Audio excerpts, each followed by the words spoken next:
Going to begin this live stream by reading a letter I received from a supporter on Patreon, and I'll return to answering this question after just addressing another more broad, more general, also sent in to me through Patreon. Hannibal writes in and says, quote, "Hi, Isel. I'm interested in learning more about why some nations succeed and why others fail. I have read Guns, Germs, and Steel and Why Nations Fail. These are the titles of two separate books. And I'm already halfway through an Economics 101 textbook by Gregory Menkew, the author I don't know in this particular case." Continue my quotation, quote, "But I want to learn more about this, and I was wondering if you could offer some guidance. To be more specific, I am Indian, and I'm very interested in learning why my own country is such a wreck as opposed to Japan or the US, which are incredibly well-developed nations." This is a very meaningful question, and that's why I'm making this live stream now. I'm happy to answer it. However, even built into the first sentence, there are incredibly complex assumptions. Now, an assumption is neither right nor wrong. The problem is that you bring an assumption into an argument, into a discussion without fully understanding it yourself, right? Right or wrong, an assumption is going to be a problem if it's not really disclosed to you. The idea of what it means for a nation to succeed and what it means for a nation to fail, and in what sense India is a self-evident failure and Japan a self-evident success. There's nothing self-evident or simple about these things. Now, I am not trivializing the question. I'm just saying that there are really a lot of things to examine here. Now, the questions I'm going to deal with in this video, this one, and then the next one I'm going to read to you in just a moment here, they are questions I've addressed on the channel before. And there's a kind of sense in which philosophically the answers I have to give today are not different from the answers I've given in the past, like on some profound, deep level, the same answer. But there are a lot of ways in which, up on the shallow surface, the answers I have to give today are very different. Sure, of course. Melissa looks surprised. Melissa did a bunch of videos lately on the so-called Black Hammer organization. The discourse about socialism, the discourse about capitalism, the discourse about communism, it's profoundly different in late 2021 than it was in early 2020. We've lived through the rise and fall of Bernie Sanders. We've lived through the rise and fall of a kind of self-defeating social justice movement in the United States of America, tearing down statues, calling for the abolition of the police, so on and so forth. We've lived through these big, profound changes. And there's a subtle long-term change in our thinking brought about by Joe Biden fundamentally ending the strategic alliance between the United States and China, something that lasted from 1971 until the end of the Donald Trump era. Or whether you put the end of that alliance during Donald Trump, or it really only ends explicitly when Joe Biden says it's over forever, and now it's over. So we're probably moving into a new epoch of looking at and addressing the communist threat, frankly, in a way we never did before, in a way we haven't done since 1971, put it that way. So, the emergence of China as America's great enemy. Now, I'm recording this on Monday, August 16th. China is gloating about America's military defeat in Afghanistan. China is openly saying that they're going to support and make peace with the Taliban and have positive relations with the new governments taking over Afghanistan. Now, this is irrelevant in some ways to the topics we're discussing here, but it illustrates the extent to which China now has the attitude that they will support anyone who's anti-American, and that they will, even if it is not in China's long-term self-interest, to support a Muslim fundamentalist regime in Afghanistan. Obviously, it's not in China's interest. It's not in the interest of communism or anything else. Nevertheless, they'll do it just to spite the Americans. And obviously, right now, under Vladimir Putin, Russia has a similar zero-sum attitude. Let's not say that. Russia has a similarly malignant attitude. Zero-sum is an overused term. Showed it to everyone in the audience. So the second question that I'm going to, in effect, address first comes in from a supporter on Patreon who just asked simply, what is socialism? He says simply that he hears it all the time, but doesn't really know what it means. So I saw that question. I saw a few other people react to it. And then I posted within Patreon saying, look, I can make a new live stream talking about this, although it is a topic I've addressed in the past. And again, I mean, if you did it every 5 years, why is the question being asked? What is the significance of the answer? There are a lot of things that have changed. Obviously, the most fundamental definition of what socialism is and isn't hasn't changed. But why does it matter? Why are we asking the question now? And what are we going to make the answer now? So the last time I discussed this, it mattered because of Bernie Sanders. And I think it's fair to say Bernie Sanders is now relegated to a footnote in history. No offense. But that came and went. And there was a great reevaluation of the meaning of the word socialism. And I kind of had to put my foot down and say, look, this is what socialism means, and this is what it doesn't in that context. Because in many ways, the supporters of Bernie Sanders themselves were being strategically vague as to what Bernie Sanders himself meant in calling himself a socialist, and then what it meant for his followers, the people he was recruiting, many of whom were really communists, really had an anti-capitalist agenda, as they would say themselves, whether or not they'd use the term communist. So, in understanding socialism in the 21st century, the easiest way to explain it is through military dictatorship.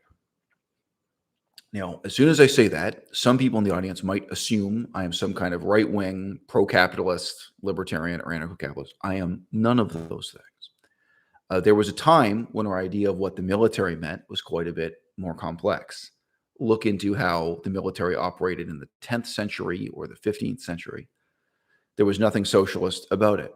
The way the military operates in any modern Western democracy in the 21st century is as a socialist economy within a capitalist economy. Taxpayers' dollars are gathered, and they create they create a miniature society on each military base where the presence and significance of money is largely symbolic. So this is a little bit different from one country to the next, America versus the British Army versus the German Army or what have you. But very often on a military base, all of the food men need to eat is provided for free by the Army, ultimately by the taxpayers. But then above and beyond that, if they want to buy candy bars or beer, there's some kind of recreational items, they can pay for these things also. There's the cash economy stuff. They'll often have a barber shop. And this differs from country to country. Is it free to get a haircut, or do you have a haircut? But in reality, the barber, the guy working in the barbershop, he is himself also in the Army. He's not private sector.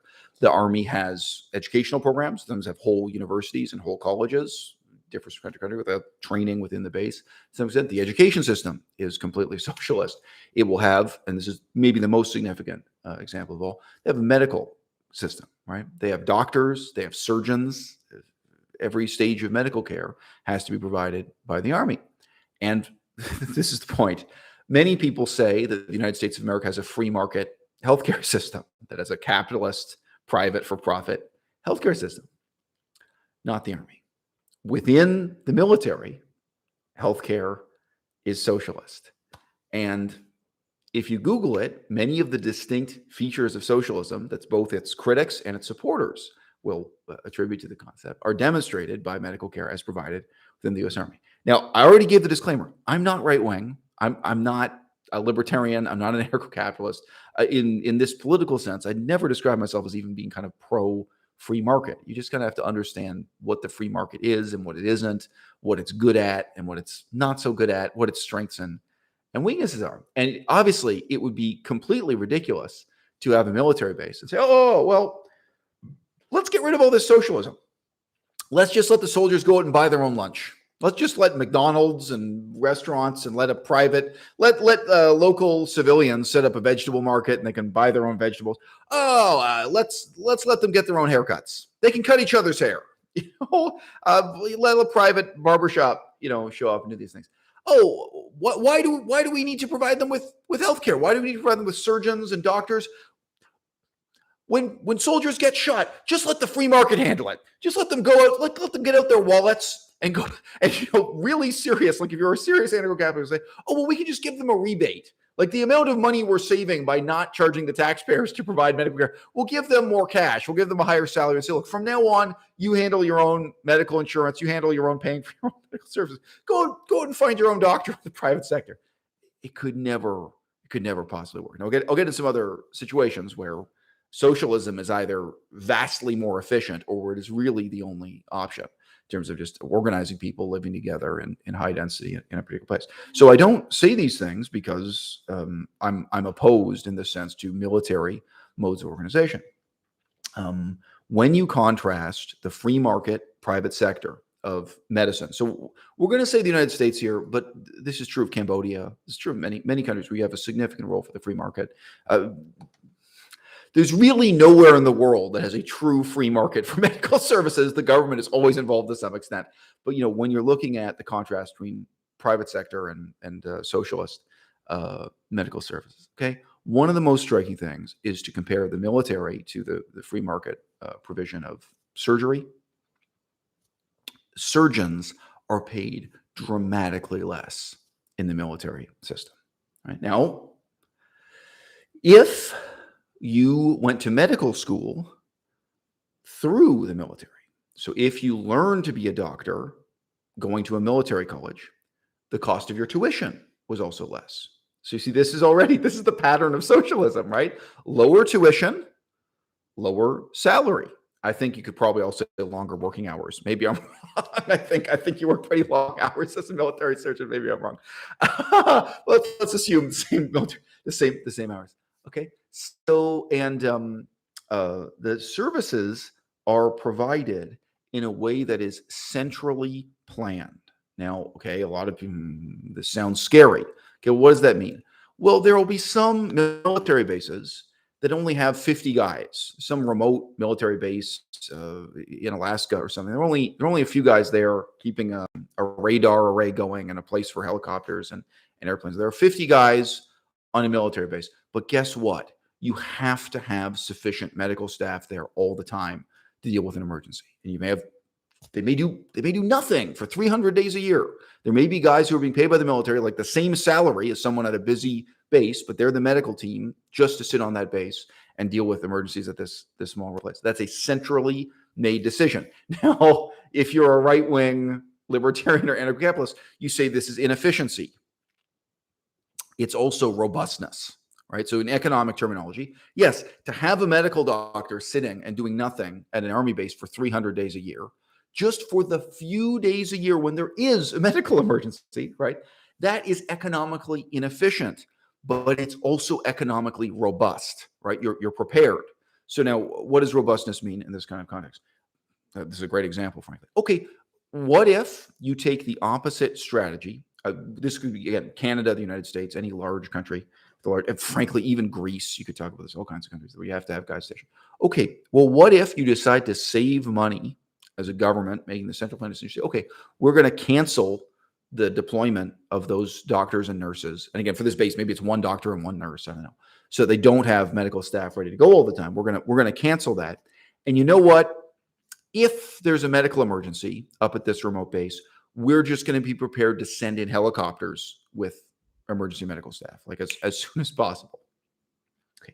So if that happens twice a year, look at the actual cost, right? Like you thought it was a cost savings to only send in, medical teams when there was an emergency. But the cost of an emergency, deploying someone where they're in Alaska and the nearest base is with a large medical team is out in the Aleutian Islands or something. I mean, okay, so you're sending people a long distance as fast as possible, kind of with danger pay and stuff. The actual cost to you, the cost in jet fuel, the cost of doing this every time there's an emergency is greater. And guess what? There's also going to be a cost in human lives.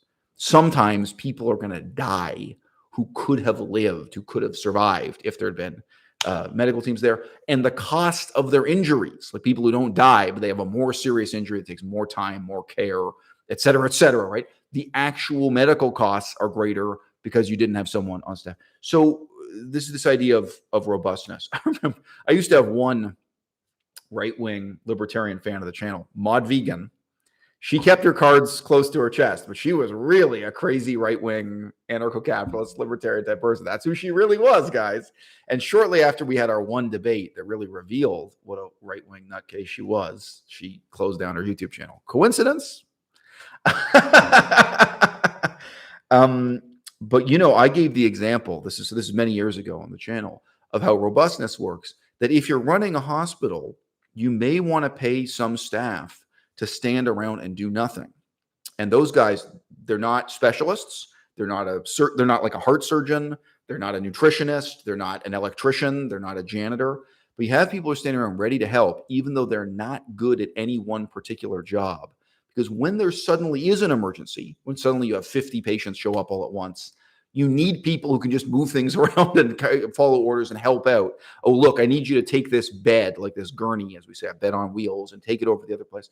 And if you don't have staff standing around doing nothing, then the people you ask to do that, they are specialists. They are people who could be doing something else instead, who could be doing a more important job. So this is an example of robustness in economic theory. That yes, so and some economist can show up at this hospital and say, oh, well, look, you're paying 5 guys to stand around and do nothing. And you have to have someone in charge. That's right. These guys today, they're doing nothing. And maybe even 300 days a year doing nothing. But guess what? There are times when we really need them. And if we didn't have those guys, these would be the consequences of suddenly higher costs and so on. And again, in that case, if you don't have excess staff on hand, maybe you have higher costs, even just in terms of you make a phone call and you say to people, look, we're going to pay you double overtime, but we need you to come in and help us out. You know, we have extraordinary needs. So efficiency is one measure, robustness. Okay. Now, I said before, if you look at the military system of medical care, and it has a linked system of education, as has been alluded to, and so on. It has both the advantages and the disadvantages of socialism, right? I mentioned salaries are much lower. Economic efficiency is much lower, right? Total cost is always surprisingly, shockingly high. So this is a pattern in socialism, and it's a pattern because of human nature. So again, I don't vilify this. I really don't. But a case study, I mean, it's pretty well documented, but Canadians are still really uncomfortable talking about it, was that we had attempts again and again to have the government here run railroads. We had attempts again and again to have the government run gas stations. And in every case, whether you compared the railroad, the government railroad, to the private sector railroad operating at the same time, or if you compared it after privatization. So it's the same railroad under government socialist management and under private company management. Amazingly, everything got cheaper. Everything became cheaper. Everything, like, you know, and not slightly cheaper, like dramatically cheaper. The kind of efficiency that's achieved by Amazon.com would not be achieved by a government service. Now, unfortunately, I mean, to get a really kind of down-to-earth, honest discussion of this that isn't from someone who's either a left-winger making excuses for socialism or a right-winger trying to, you know, offer an indictment of it is very difficult. But, you know, when you get into details, it's interesting. And, you know, it may not seem like it takes a lot of genius, pardon me, to run a chain of gas stations efficiently. But guess what? The government of Canada completely lacks that kind of genius. You know, whatever the managerial talent is and the willingness to make those tough choices and to reorganize and so on. And the private sector, you know, of course, the private sector is not flawless. Companies go bankrupt. Companies fail. You know, you have 2 companies competing against each other, and one is doing everything right and the other is doing everything wrong. There are lots of examples of this. It's not that the free market is inerrant, but one of the interesting patterns you see play out again and again is this sort of unbelievable inefficiency in the social system. Now, you know, I am going to give my biased comment on this, but I'm going to disclaim this is not a sort of complete encyclopedic discussion of why socialist systems are so much more inefficient. But I'm going to highlight one important aspect. It's important to me, and probably for you guys in the audience, it's important to you too. Shout out to Lydia. I was wondering what happened to Lydia. She says she's been studying for exams at med school. All right, welcome back to the cult. All right. So, you know, Lydia is in university studying to be a med school student. Most of us have some experience with an authoritarian university, you know, climate, being in the context of a university. If the university is wasting money, who can question it? Right? If you are a student and you raise the question, right, the professors say to you, who the hell do you think you are? How dare you question this? And they have power to shut you up and silence you, right? Now, I used to be married to a professor. I've also been personal friends with a professor. If a professor questions it, you might be surprised to learn that they are pretty effectively silenced and shut up in the same way. They're told, who the hell do you think you are? Even if they go to a board meeting and try to present something, so on and so forth. And here's the other thing. If you haven't been inside a university, you might not be able to visualize this. Even if the most senior executive at the top of the university, so he may have a title like the president of the university, if he points his finger and says, hey, this is wasteful, this is inefficient, we need to rethink this, you would be amazed at how good socialist systems are at closing ranks against the people up top. And one way or another, obfuscating, delaying, shutting down, becoming intransigent, resisting reform. Right, where nothing changes, or where something very slight symbolically changes. They send back and say, "Oh yeah, we got your point about how we're wasting money and how we should fire people." And we're, "Oh, that's a really good point. We're gonna give it to the committee, and we're gonna talk to the union, and we're gonna let you know." And they can say anything back, but to a remarkable extent, the change doesn't happen even when orders come from the top. So I just say, just appealing to Lydia being in university. If you've been in the military, I was talking to a guy the other day about being in the Canadian military, the kind of inefficiency that goes on and on forever for many years or for decades. And again, this is what happened within Canadian public sector railway service, then so on and so forth. And it can happen within the medical service. Could it be different in Japanese culture? Just to give an example, like the generalizations I've just made about human, it could be, but it's not. I mean, a culture as different from ours as Japan. Oh, I'm getting out of focus for some reason. A culture as different as Japan is from the United States and Canada remarkably reproduces the same patterns of behavior. So, we can't generalize too much. I mean, there have been experiments with socialism in Africa. There have been experiments with socialism in Latin America. And it's remarkable how common these patterns are. And indeed,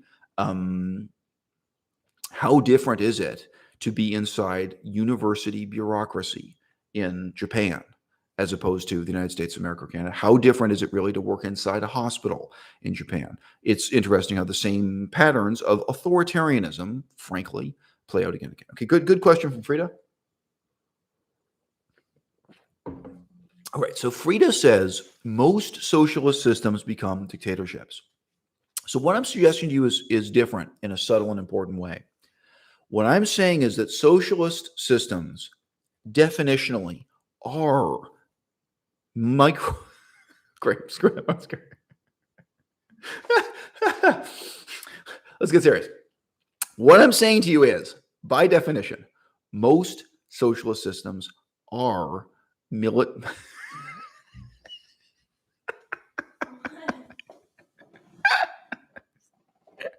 Okay. Most socialist systems, no, I'm not even saying most, all socialist systems are, by definition, miniature military dictatorships. The question is, what kind of larger democratic society are they a part of? And what kind of power, suasion, transparency, surveillance, inspection does that larger democracy impose upon that miniature military dictatorship? I was merging miniature and military into one word. I was like, miniature military. That was what was happening there when I was speaking. So, now look, when you say that, I've warned repeatedly, look, I'm not right-wing. I'm not libertarian. I'm really not. In Canada, we have a lot of remote small islands. We have small islands in the Arctic. We have small islands off the east coast of Canada. And there were a lot of situations where you can just look at this piece of rock in the ocean, and the Canadian government has some very good reason why we need to keep a couple hundred people living on this rock. It may be something like maintaining a radar array. It may be fishing. It may be all kinds of things. It may be, military or strategic issues. It may have to do with trade. Maybe you want to have a port there that you can unload things at or something. I don't know. Maybe maintaining a lighthouse, this kind of thing. There's some remote piece of rock, and you look at this and you say, well, if you do this with the free market, like, it's not going to be inhabitable. Like, this can't be inhabited at a profit. This can't be run at a profit. This remote community can't really have a grocery store operating at a profit. It can't provide its own electricity at a profit. It can't provide sewage and plumbing at a profit. It can't provide medical care at a profit. And the government of Canada will end up one way or another running this whole little outpost, this whole little village or community on a remote small island as a socialist society. Now, look, just say one of the themes I wanted to talk about in this video is the extent to which propaganda kind of becomes reality through public education. Technically, Hong Kong in the 1980s, Hong Kong before it was taken over by the Communist Party, technically, all of Hong Kong was a socialist economy. There was no private property. Nobody owned land. All land was owned by the government. Most people don't know this. So everyone was renting from the government. The government was everybody's landlord. Well, but I mean, whatever, whether you say Hong Kong in the 1970s or 1980s or whatever. And by the way, Hong Kong in that period, in the British period, they didn't have democracy. They really didn't. Okay. But they had pretty much all of the advantages of capitalism and democracy because people just pretended they were a capitalist democracy. People lived their lives as if Hong Kong were a capitalist democracy, the whole period, 1960s, 1970s, 1980s. Now, likewise, if you have a small outpost in some small island of Canada, and the reality is there's one store that provides people with groceries, and there's one doctor, or one nurse or something, that, you have this kind of thing, and it's all more or less controlled by the government or even by the military. People there are nevertheless very likely to carry on having democratic attitudes. They're likely to carry on having democratic capitalist attitudes and living and treating one another in that same way. They are not going to treat each other the way citizens of Saudi Arabia treat each other, a country that's never had democracy and isn't democracy. So just point out all of these same issues, like having a miniature military dictatorship within a larger society. Well, that exists in Saudi Arabia also. That exists in so-called communist China also, right? But the difference is the larger society around it. Now, am I an optimist about this? No, I'm tremendously pessimistic. Again, I'll come back to universities, as worthwhile example. To what extent are universities in Canada or the United States democratic? Well, if anyone in a university says something that's really openly racist, the mass media and press and public opinion pounce on the university and demand that they become more politically correct. Okay, so this is one example where something like this kind of functions. If anyone at the university says something that is overly sexist, overly dismissive or contemptuous towards women, there's some capacity for the demos, for the masses to exert their pressure on this university for it to form. The problem is that's about it. That is about the limit. That is about the extent of democracy on the university campus. I would say the same thing about hospitals. I think you guys can probably imagine. We had a scandal a couple months ago in Canada where some doctors and nurses said some vaguely racist things to a First Nations woman who was dying. And in all of the news coverage, they didn't want to mention what she was dying of or why she was in the hospital or why these doctors and nurses had such a bad attitude towards her. I'm not making excuses for it. But this woman was lying on her deathbed dying, and she recorded the doctors and nurses saying insulting things to her.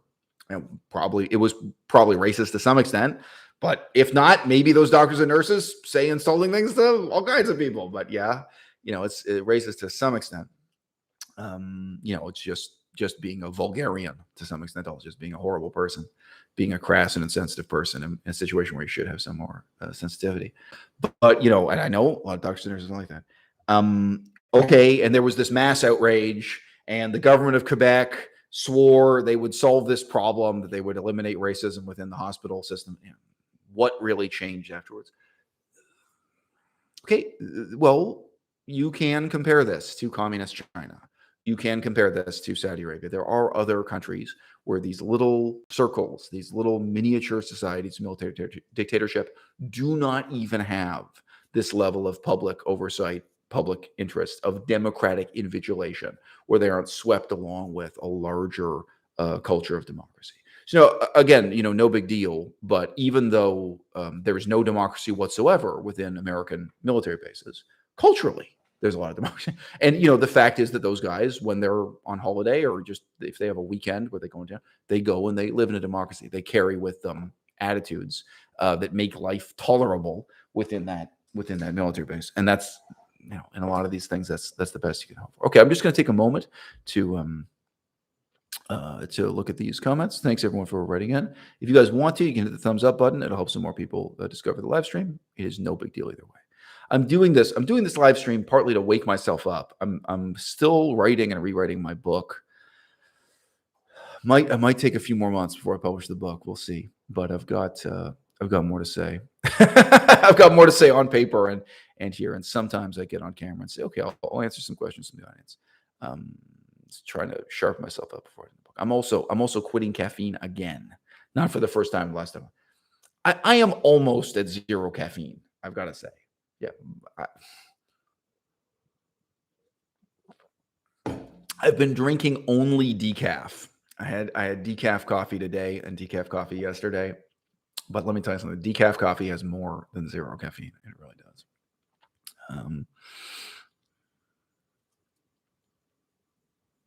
All right. So here's a useful comment that I'm going to disagree with from Anonymous 101.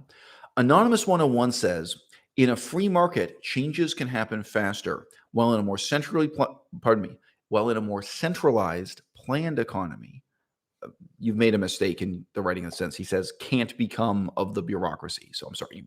I get what you're saying, but you messed up your sentence. Can't because of. You're 100% wrong. You're completely wrong. If the government of communist China wants to build a train to Tibet, it happens now. It happens immediately. There have been several disasters in China in response to which they built new hospitals immediately with all of the efficiency of ordering the army to deploy. Centrally planned systems are much faster than the free market. Now, you can imagine what would have happened with certain medical emergencies that happened within the last year and a half or 2 years if the government had just sat back and said, well, let's let the private sector take care of it. We have all these wonderful doctors and nurses and hospitals and pharmaceutical companies. Let's just let them do whatever they think is best and work at their own pace. No.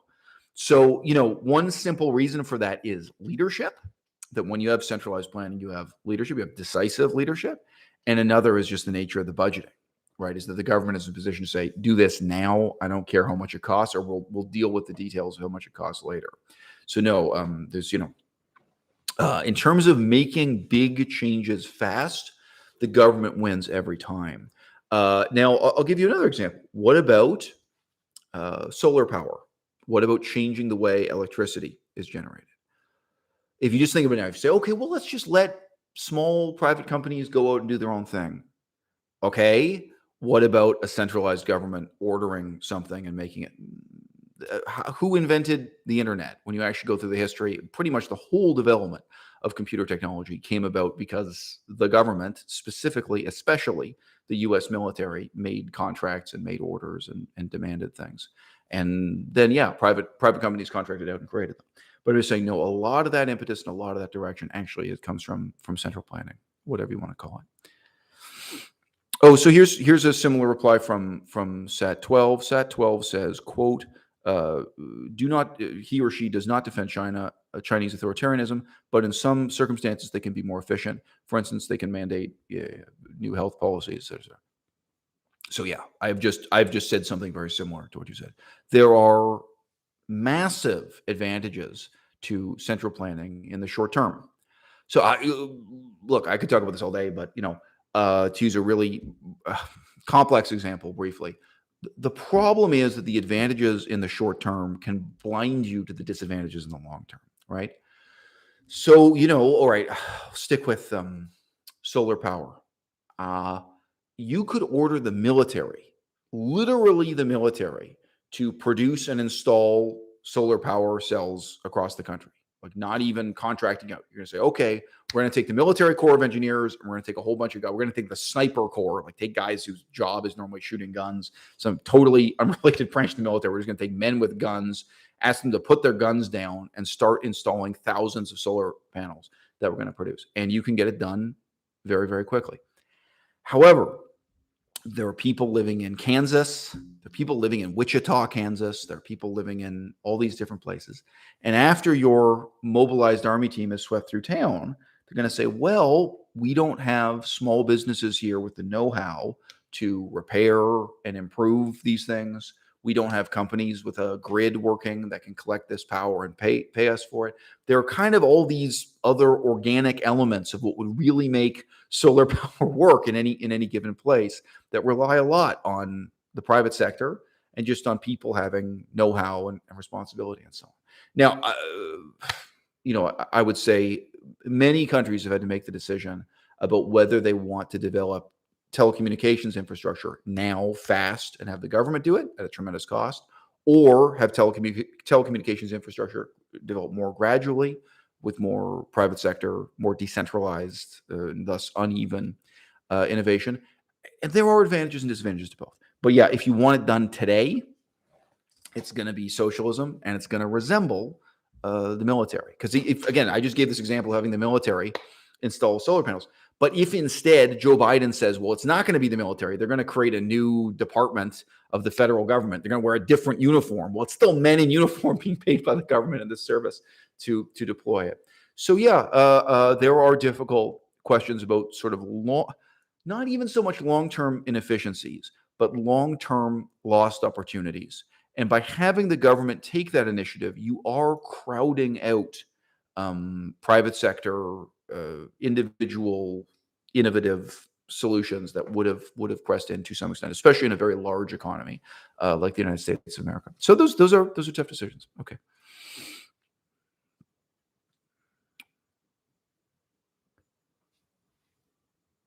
Okay, so this is way off topic, but Frida is just asking about Chinese citizens who filmed police brutality and so on. Frida, there's a whole demimon for that, and what can I tell you? I mean, it's a huge world. I met someone who worked for a company.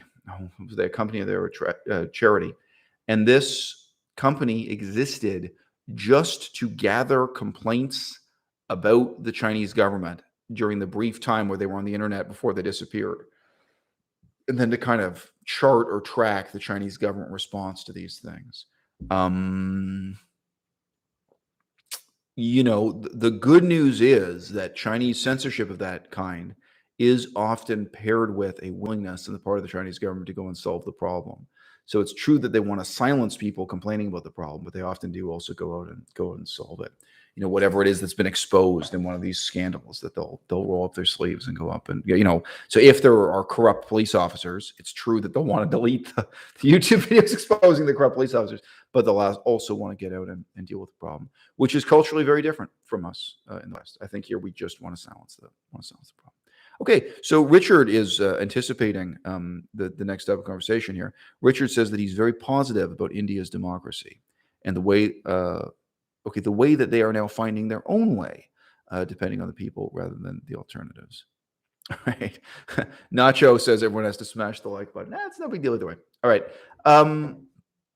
Okay, so look. When I see, this is now late 2021, when I see completely insane cult groups like Black Hammer Organization openly declaring that what they want is dictatorship, I say, I'm glad they're disambiguating the intentionally misleading message that the left wing has been playing with socialism for so many years. It's really the kind of crazy fringe communists like Black Hammer Organization who are taking frankly, the same promises made by Bernie Sanders. Really, they're made by Bernie himself and by other people in his camp, people surrounding him, taking them and then telling you the raw, naked reality of what it is they're offering or promising. So what does Black Hammer Organization promise? They don't have a better way to provide healthcare. They don't have a better way to generate electricity. They don't have a better way to manufacture cars. What they are offering is the militarization of the free market. When they promise socialism, what they are honest in saying is that what that promise means is that they're going to take functions in society that currently are done through whatever hybrid of free market, private enterprise, free individuals charging whatever fees they want to charge, and some role for government regulation, government guidelines, and government oversight, that they are going to take that stuff out of the private sector and put it into the public sector. They're going to bring it under the control of a dictatorship. Now, what that means in practice is the militarization of the whole of the economy and the whole of the society. Now, most people who will be this honest with you about it are crazy right-wing assholes. They're some kind of libertarian, some kind of anarcho-capitalist. And I'm not, as I keep telling you. I'm just really being honest about what these things mean. Okay, this is going back many years. I remember reading, how old am I now? Okay, I'm 42. All right, I remember reading many, many years ago, probably more than 20 years ago, about the school system in New Orleans. So this is the southern state of Louisiana within the United States of America, that the school system there was just absolutely terrible. It was at this absolute crisis point, and the government was considering whole new directions to take on with the school system, right? Okay, now let's just take that for granted. I don't want someone in the comment section to say, no, I was in New Orleans 20 years ago and the quality of education was great. For the purpose of this hypothetical, discussion, let's just take it for granted that the quality of education in Louisiana and in New Orleans specifically was awful 20 years ago. Let's just suppose that for the sake of argument. Now, at that stage, you could have proposed, you know what, guys, this is a crisis and this really matters. And we can't just have another generation of kids grow up with a terrible education. Someone could have proposed creating a completely socialist system of education. Someone could have proposed having the military take over all the schools. And guys, you can visit military colleges. There are military colleges. They're perfectly good universities. As I was saying before about the difference between being a medical doctor in the Army, being a medical doctor in the private sector, in some ways it's different and in some ways it's the same. They could have said, you know what? These universities we've got are bullshit. We're going to shut them down. We're going to hand them over to the U.S. Army.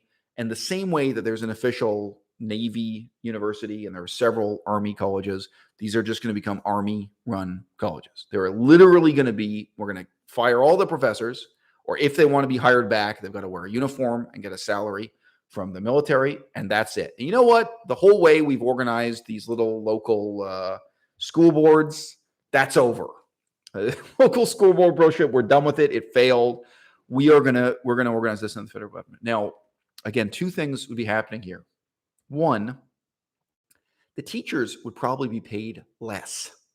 I mean, with universities, that's very obvious. The private university in America, every professor is getting over $100,000. You can look up how much or how little military professors make. I would guess $50,000, $60,000, something like this. Going to be a very modest amount of money, right? So professors would pay less, but the total budget for the institution is going to become infinite by comparison. It's no longer one little county with one little school board trying to eke out the budget for its school just with the tax revenue from that tiny county within Louisiana. Suddenly, you've got the coffers of the federal government behind you. Anyone could have made the argument 20 years ago now. Anyone could have made the argument, you know what? This is an emergency. This is for the best. Let's militarize the education system. Now, as I said earlier about solar power, if you don't want the uniform, if you don't want the odium of admitting that this is a military dictatorship, you can create a new government bureau and a new uniform. You say, oh, no, it's not the military. It's the new emergency state task force for improvement of education. And this is their uniform. You can do the same thing, just like you can create a new bureau that's just to install solar power cells. You can create a new government bureau with a new uniform, but really structurally, economically, in every important way, you are creating a new little military dictatorship, right? And they're going to follow orders and they're going to get their salaries accordingly. And there's going to be absolutely no democracy unless, as I already described, that democracy is the kind where the outside democratic society is bringing some forcing some transparency. They're invigilating and gossiping about and complaining in the newspapers about it. And then the government responds to that discourse. So there's going to be this kind of external and indirect democracy, right? So if we all travel back in time, man, time flies. This is now 2021. I'm probably thinking of more than 20 years ago. Okay, we go back to 2001 and say, guys, we got this great idea, whole new school system. We're going to try this thing called socialism. I think in Louisiana specifically, nobody would have responded positive to that. Maybe you got to make up a new name for it. Okay, I can guarantee short term that would be an improvement. I could guarantee within the first 2 years or something, that would be an improvement. You would sweep away all the problems. But here we are in the real world in 2021, and you can see what Louisiana actually did, over those 20 years. And you can see that there's actually another type of learning that really matters in leaving government democratically to tinker with and struggle with education, to try new reforms, to have schools being responsive to and responsible to local constituents, right? To try new things again and again, and indeed to have competition with the free market, to have competition with private schools. That's the reality, is that if you have money in Louisiana, you're sending your kid to a private school and not to a public school. That actually, that process of open-ended and uncertain struggle has produced a better school system in Louisiana today than they had 21 years ago. Now, I am the last person to glorify either alternative, right? But the point is, if you take that step, I've had people write into me claiming that quote unquote crowding out doesn't exist. Okay, so the crowding out effect. All right. Whatever innovation is possible by having the private sector and a whole bunch of little school boards struggling to provide decent education for the kids, whatever innovation is possible in that chaotic patchwork, right? That innovation disappears when you have a single centralized authority, creating a kind of military dictatorship that governs education, right? And again, I'm admitting, when you start at a low enough level, I mean, we can say this about Cambodia today. Or something. A lot of countries that have a really bad system of education. We say, well, look, guys, this doesn't work. So we're going to wipe out capitalism. We're going to wipe out democracy. We're going to wipe out the private sector for education, not for everything, but just for this little area of education. That's what many countries do with healthcare. They say, look, forget it. We don't want to have a free market or private sector. We're going to have this special category. Okay. But if you do that, you can guarantee there will be no innovation at all.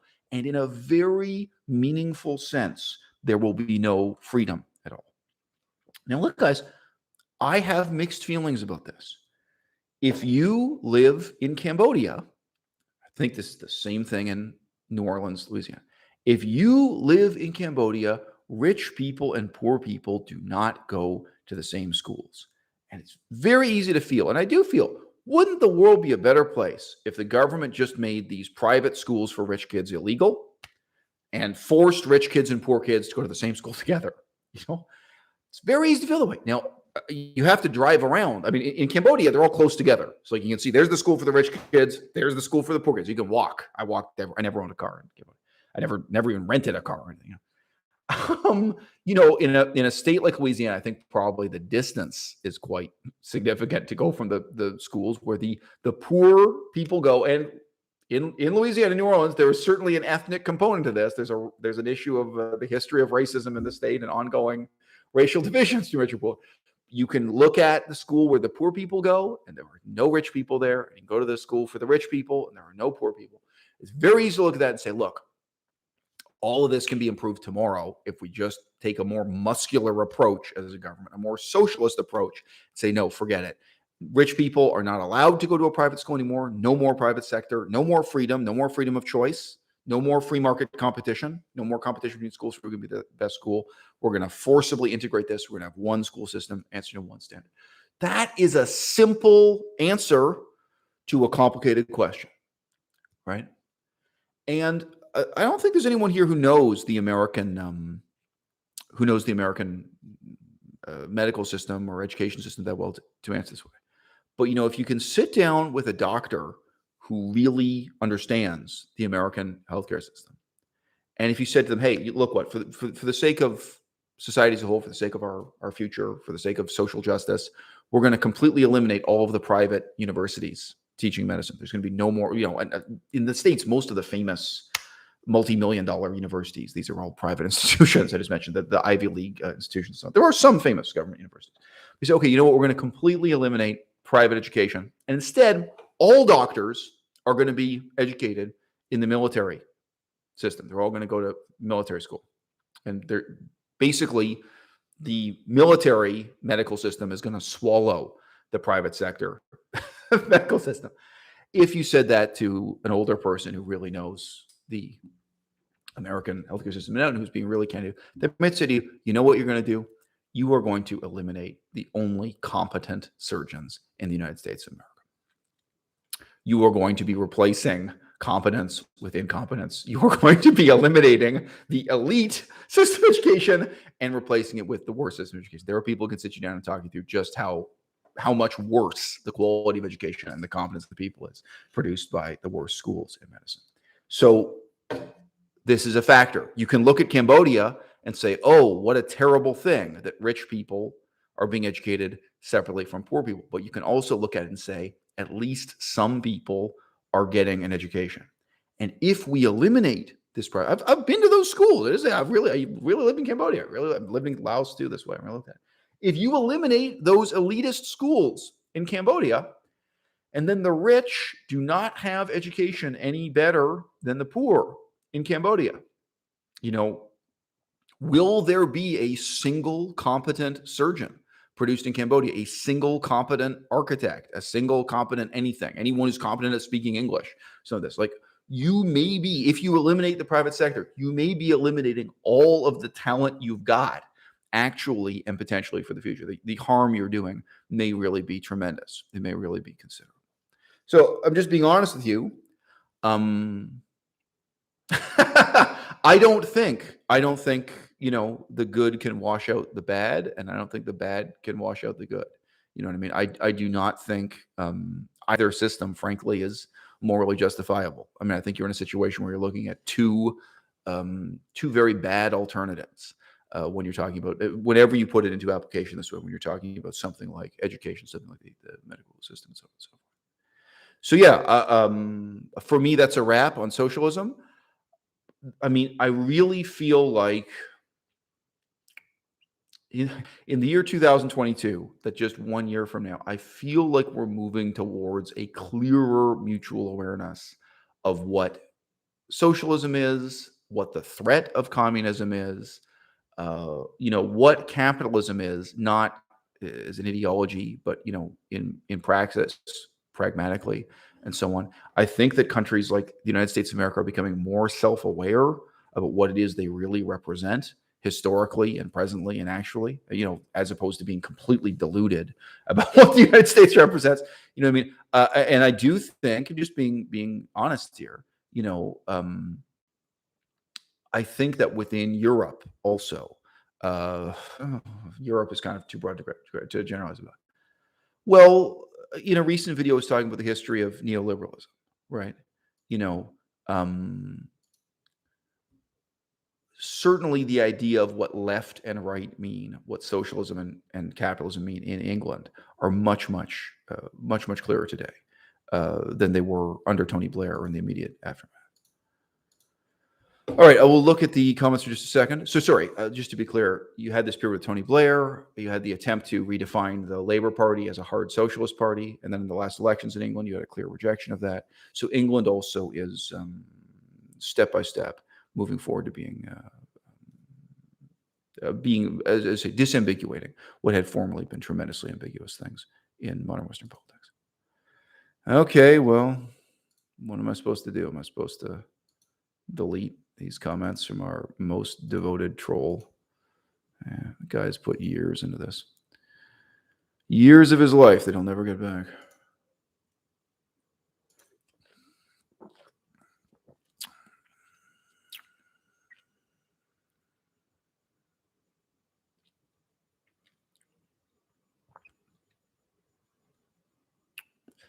Okay, so we have some comments here that are kind of the opposite of what I'm going to be talking about in the remainder of the video. So they might be interesting to move out for, pardon me, they might be interesting to read out for that reason. So Atlanta Richard says, culture, current wealth, and amount of democracy within each nation will be drastically different from Ireland, assuming the Irish model is followed elsewhere or is followed worldwide. So you'll see why I'm quoting that.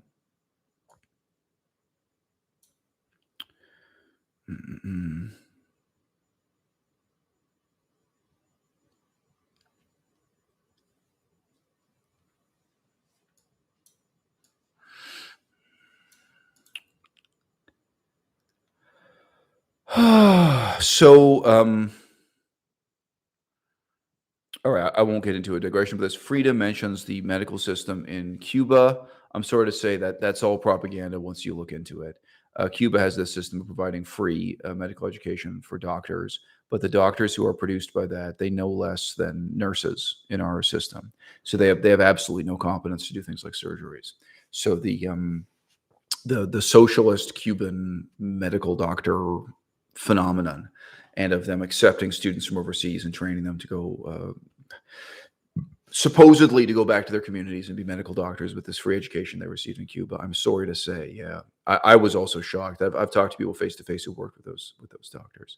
Um, so that's an interesting. I mean, now it has to be asked: does that really tell you something about socialism?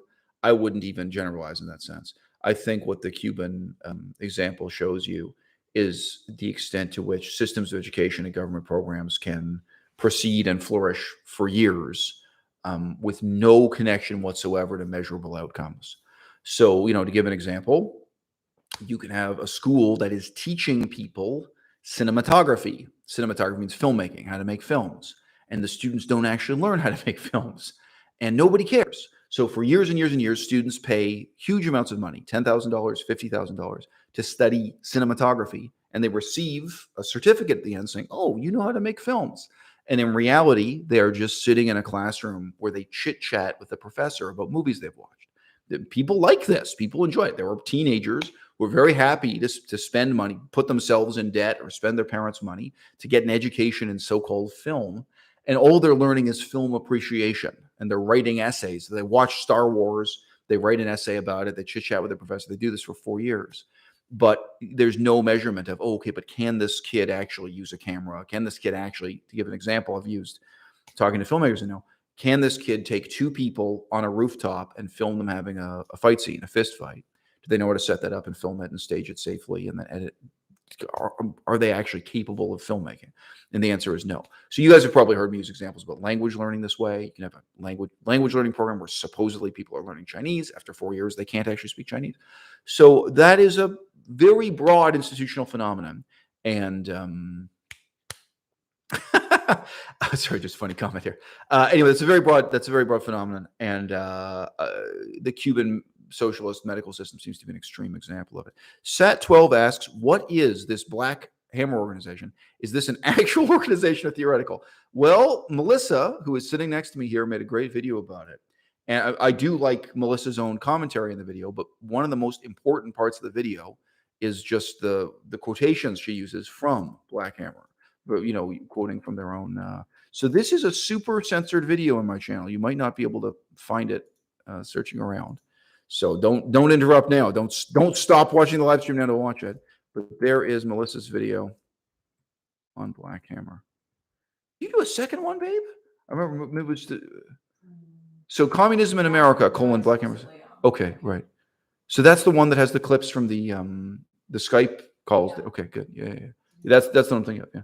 Anyway, that's a great video Melissa made, and I'm sorry to say, it's important, but in some ways, I'm happy this is happening. I'm sorry if I drifted off before, but I think disambiguation is an important concept. A lot of the beliefs that had been ambiguous before on the left are becoming unambiguous. All right, so return to the question that I read out at the very start of this live stream.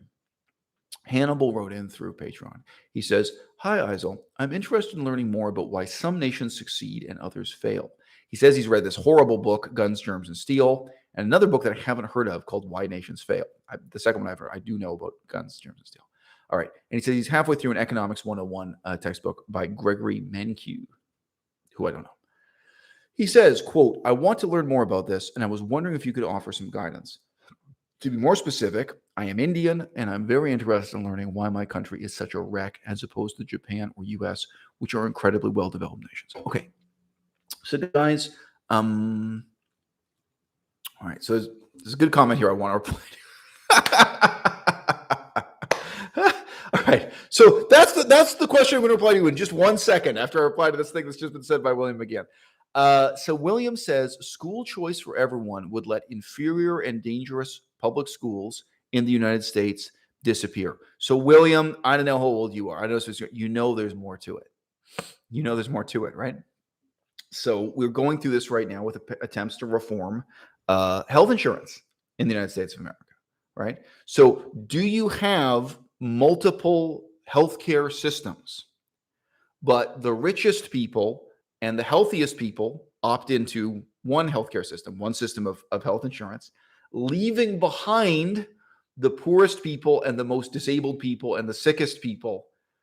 You see the problem here? So then all the people with money are paying into the system that needs it least, and the system that needs the most money, it has the most dependent, non-productive people, are in a separate system, right? You say school choice for everyone would let inferior and dangerous, pardon me, inferior. You say school choice would let inferior public schools disappear. Wrong. The problem is it'll be more polarizing. The problem is that when you have school choice, then the richest students and the most able students, they have a choice and they go up to the best schools. And guess who's left behind? The people who don't have a choice. So you increasingly have a system in which the poorest, least resource schools actually need the most resources. They're helping the students who need the help the most. Now that's partly just because of mental disability. Some people are dyslexic, some people are autistic, so on and so forth. But there are other factors too. I mean, students who are poor, students who have parents who can't educate them outside of the classroom, need more help with education. But the biggest one of all, of course, is not poverty. It's multiculturalism. The problem is you have so many students who are in the poorer school system who speak English as their second language or their third language. They have a special challenge. They need more help. They need more education just to reach levels of fluency in English, reading and writing ability, right? You need smaller classrooms, more teachers, more effort, more resources there. So, William, again, you may know this, and you're just not. I don't judge you by a one sentence comment on you. I don't think, oh, this is who you are. That's how you know. I understand. It's a casual comment. The most important pattern to remember about the free market, when you're contrasting the free market to government services, and we can gloss government services as socialism, and we can gloss government services as military dictatorship, as I've been saying. But when you talk about the free market, then you're talking about a more unequal distribution of resources and choices. All right. When the free market is left to operate, there are going to be 100 or 1,000 different companies in downtown New York competing to provide you with plumbing. If you have a leak in your faucet, you can phone 5 different plumbers and find out how much it'll cost to fix the leak. And there are all these different companies competing to do plumbing jobs in downtown New York. But guess what? That's the locus of the greatest economic activity. How many schools are there? Private sector schools competing in downtown New York, right? Okay, now look at Saskatchewan. Now look at Kansas. Now look at Cambodia. Now look at New Orleans. You know what I mean? The clustering effect and the exacerbation of inequality. And that in some places there are too many choices. So just New York, Los Angeles, Chicago, you'll have a ton of schools and a ton of plumbers if it's private sector, right? And then in other places there's only one choice or there's no choice at all. So, but get real. You talk about school choice. Do you have any idea how many towns have one school?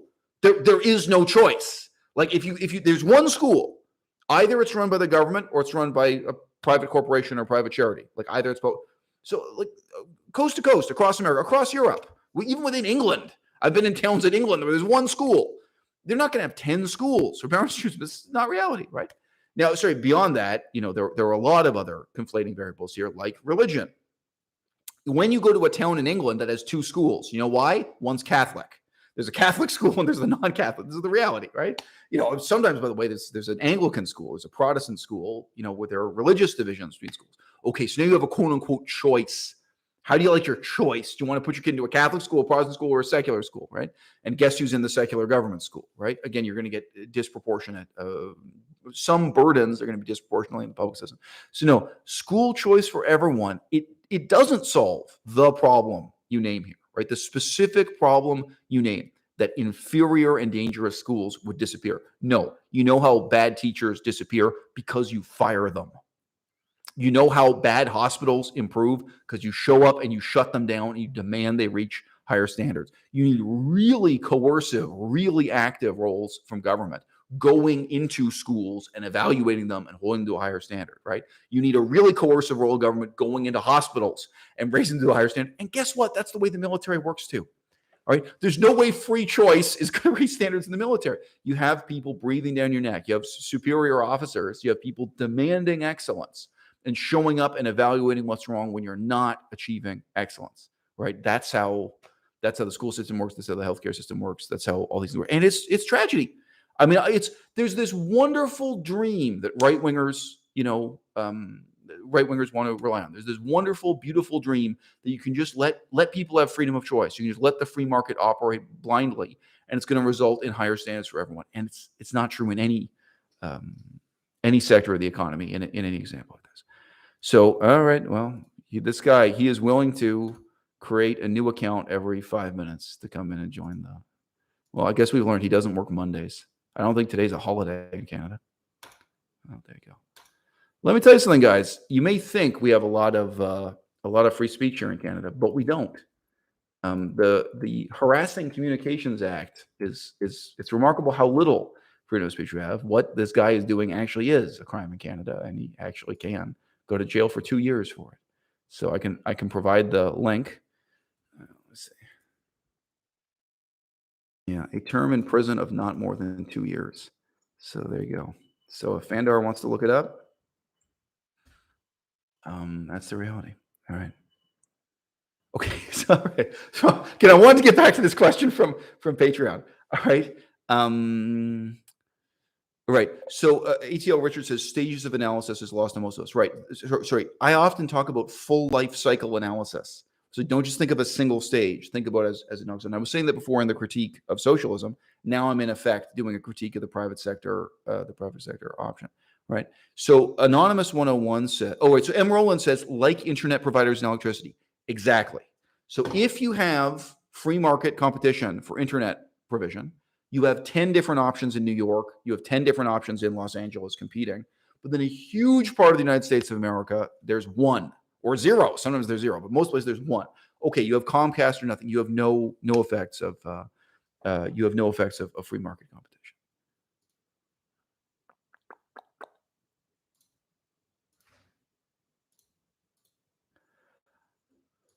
Okay, Anonymous 101 says, quote, why would people choose a worse option in a free market? Question mark. There would be competition that would beat out the worst business. So Anonymous 101, I am not saying this to insult you in any way, but I'd like to ask how old you are. Okay? I'd like to ask how old you are. All right. Why don't you go to a poor black neighborhood in Louisiana where there's one school? And why don't you ask the parents of the children at this? There are schools there where 100% of the children are black. There's a predominant, let's say it's 80% black, but a predominantly black, predominantly poor school in Louisiana. And ask the parents, why don't you just choose a better school for your children? What part of this don't you get? Like, some people have no choice. Like, that's what we're talking about here. Some people have no choice. Some people have very few choices. Some people have a choice where all of them are bad. You can live in a part of the city where there are 3 schools. All of them are bad. You can talk to parents. Their kids went to 3 different schools. Well, they went to this school. The gym teacher was a jerk. He had a conflict with the gym teacher. So then we tried this school, and it was just as bad, but he didn't have the conflict with the gym teacher. And somebody told us this other school was better, but we tried it. It was no. Okay. Now, why don't you look at that from the investor's perspective? All right. I don't know if you know this about capitalism. It relies on this thing called investment. Do you think there's a multimillionaire strolling through that same neighborhood in Louisiana and thinking, you know what? I could make a lot of money offering these people a better educational alternative at a profit. Oh, you think there's money in poverty, do you? Is that what you... Now, there may be, like, let's be real, there may be investors walking around the neighborhood saying, hey, you know what? I can open a pizza restaurant here. There are all kinds of businesses that flourish in poor neighborhoods. Poor neighborhoods, they still buy things. They still have economic activity.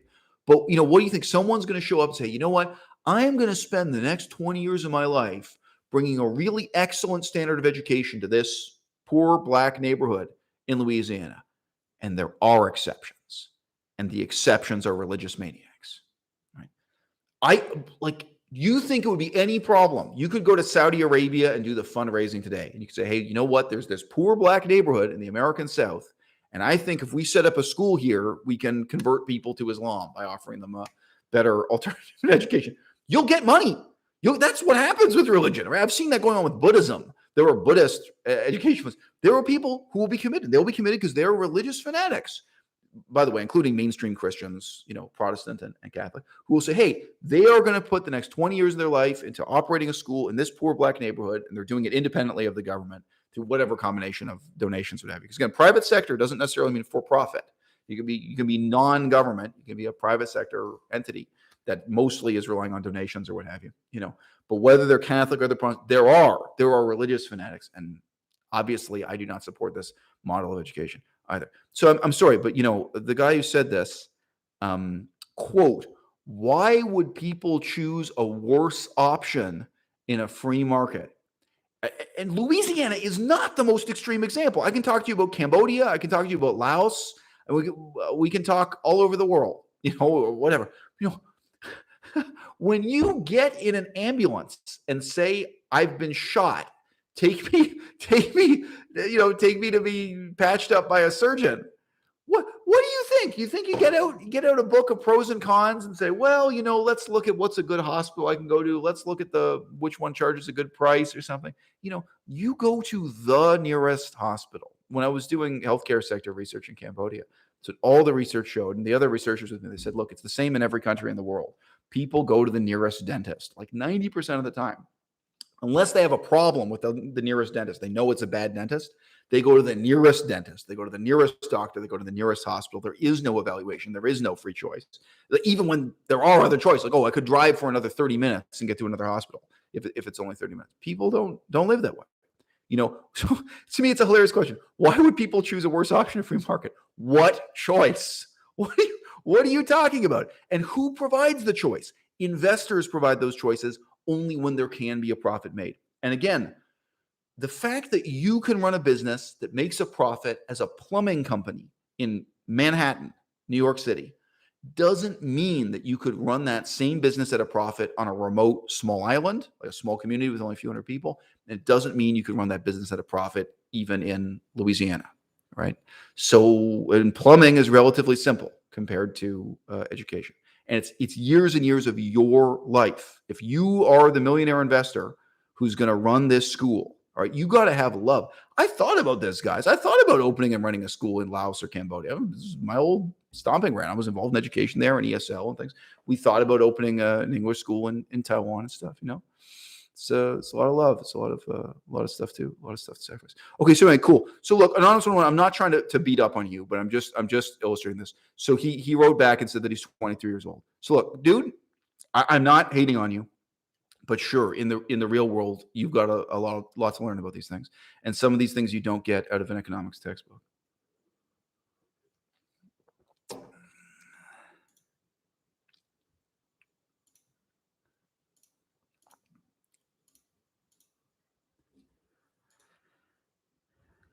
Okay, so some great questions, but I've got to answer the question I've already got coming from Patreon.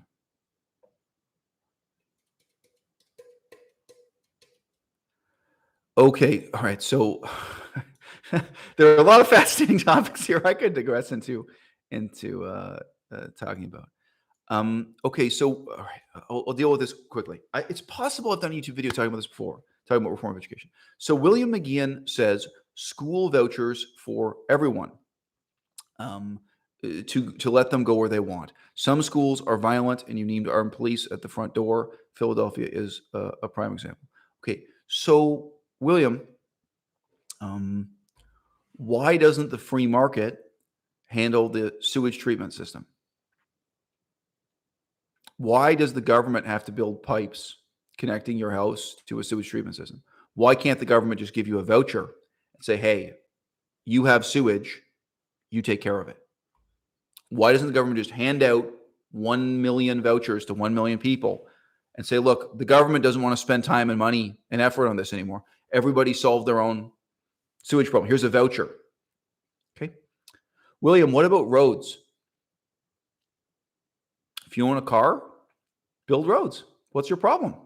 What's the matter, bro? Don't you know private sector companies, they make concrete, they make cement, they make tar macadam, everything you need to build a road, you can get on the free market. So why doesn't the government just say, look, forget it. We're not fixing potholes anymore. We're not putting up stop signs or traffic lights. If you people want roads, we're going to give you vouchers. Like we're going to charge lower taxes. We're going to hand out vouchers. So if you own a car, if you want roads, if you think that's in your interest, that's on you. That's up to you to provide. Why do you think that is? All right. Now, the reality is right-wingers are not this naive. They're not this stupid. They pretend to be because of racism. The whole argument for school vouchers in the United States of America, it was created in order to resist and oppose racial integration of schools, of having black people and white people in the same schools. So no, I'm sorry, but the school vouchers argument is laughably stupid. Now, tell me something else, ma'am. Okay, so we have remote, poverty-stricken First Nations people here. So the Cree, the Ojibwe, in the United States, let's say the Navajo. Okay, so you get the Navajo living out in the middle of the desert. You know, some communities, a few hundred people. You know, oh, you guys want a school? Oh, here are some vouchers. What are you going to do? You're living in a community of 300 people in the middle of the desert. You're a Navajo tribe member.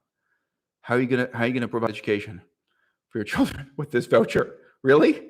Well, and what's the quality of that education gonna be? Oh, okay. And you know, William, even in a big city where there are a lot of options. Oh, in Paris, France, they got a lot of Muslim fundamentalists. What do you think the effect is going to be if all the children whose parents are Muslim fundamentalists, you just give them a voucher and say, look, you take care of your own kids. You decide what's best for your kids. It's up to you. You make your own rational choices now. Are you kidding me?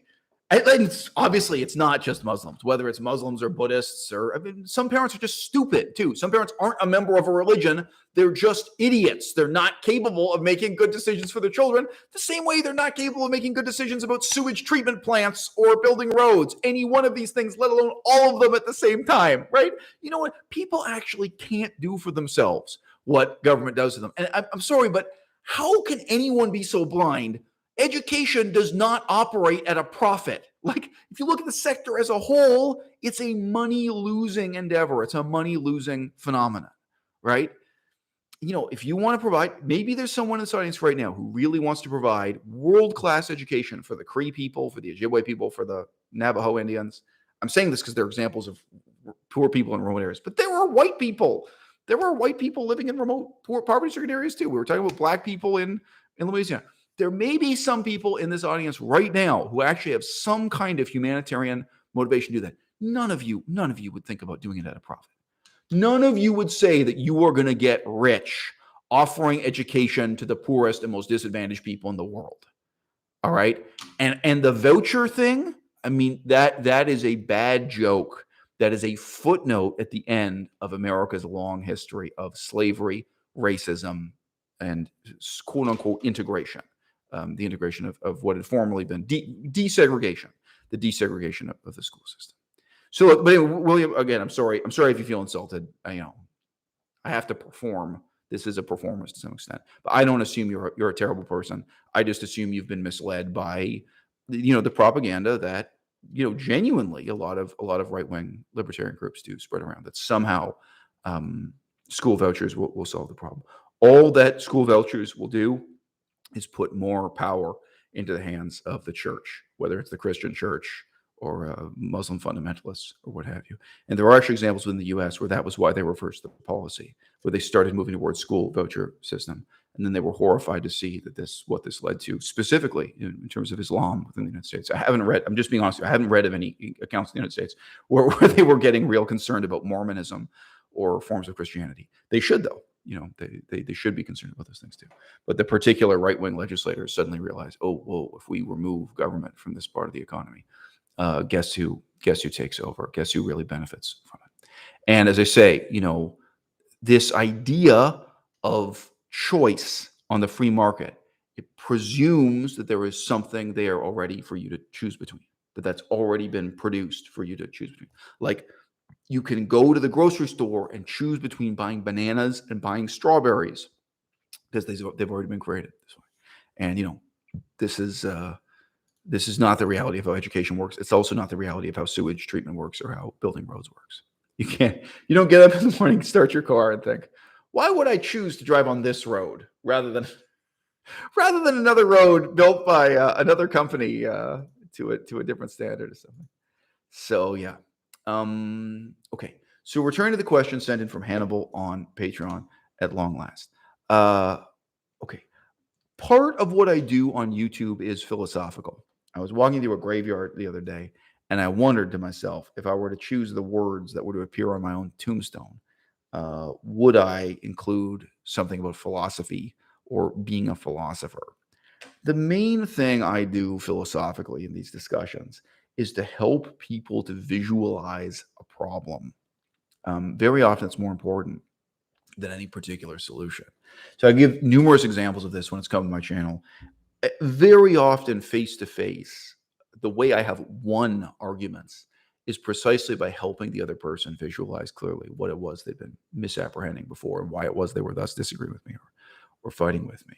So, I'd say one of the simplest examples here, I've currently, basically nobody has argued this point with me, was that there were many vegans who were exaggerating the numbers of people participating in vegan protests, vegan rallies, what we call them, vegan workshops, vegan festivals. Festivals, good word. And they'd claim 50,000 people were at this festival. Now, the most important, I know this may not seem that philosophical, but really it is. The most important counter argument I have to pose is, okay, here's a photograph of a stadium with just 5,000 people sitting in it. This is what 5,000 people look like sitting at a rock concert. Here's a photograph of 10,000 people. That's what a crowd of 10,000 people looks like. Here's a crowd of 50,000 people. Like, you're making these claims and you're not actually visualizing what they would mean in practice. So you're making yourself susceptible to a completely abstract line of reasoning, which isn't so much debunked by visualizing it correctly. But if we visualize it correctly, we're going to ask different questions, leading to very different conclusions. This is an easy example. It may not seem to you that this is tremendously philosophical, but you'll see how it becomes philosophical right away. One of the ideologies that, unfortunately, Bernie Sanders made much more popular in the United States of America is called MMT. MMT is modern monetary theory. And this is basically the theory that the government has unlimited amounts of money. Now, if you just read the newspapers, it seems believable in an abstract way. So just recently we heard that Joe Biden is going to spend $1 trillion on new infrastructure. We've heard numbers in the billions and trillions being announced. And it seems that the government never goes bankrupt. It seems that the government never runs out of money. And there are some people in the newspapers warning that the government will go bankrupt and run out of money. But, we all seem to live with a certain level of kind of public discourse that seems to encourage us in this belief that the government's wealth is infinite. Now, in terms of visualizing that, I'm going to just give an example here that I'll make some more use of later in answering Hannibal's question. How many people do we have in the audience right now? We have 36 people in the audience, okay? So let's say we gather together, 36 people plus me and Melissa, and let's say we bring a doctor and a nurse because we mentioned that earlier. Okay, let's say us right now, about 40 people in total, in the year 2021, we pack our bags, we get our tents ready, and we move to a small island. So this is not a desert island scenario. This is not that our airplane has crashed. We decide that we're sick and tired of just chatting about politics on YouTube, and we're going to go start a new life farming on this remote island. So you pack whatever you want. You bring your laptop computer. I'm just saying you have all the modern conveniences you can carry. And you go out to this island and you start a new life. And we have axes and hatchets and shovels and what have you, this kind of thing. Okay. So as soon as we're there and we start living this life, our daily reality is shaped by scarcity, right? So a lot of people here are vegan. As soon as you start surviving on this island, we would have no choice but to start eating fish. So you're on this island and about the only resource you've got, there's fish. Maybe there are some seagulls if you want to eat seagulls or seagull eggs. And of course, we haven't farmed anything yet. We haven't planted anything. Melissa's laughing, and I wonder why. Yeah. Yeah, no, it's something I've had to research. You have to. Frida mentions coconut. You get sick of the coconuts real quick. Let me tell you. Anyway, when you first arrive, you haven't planted anything yet. You haven't farmed anything yet. You start scratching at the ground and planting things and gathering things in the forest. You start cutting down trees. There's only a certain amount of wood. There's a certain amount of rainfall. Rainfall is your only source of drinking water and so on. You start farming. You start struggling to survive, right? Now, this theory, popularized by Bernie Sanders about MMT.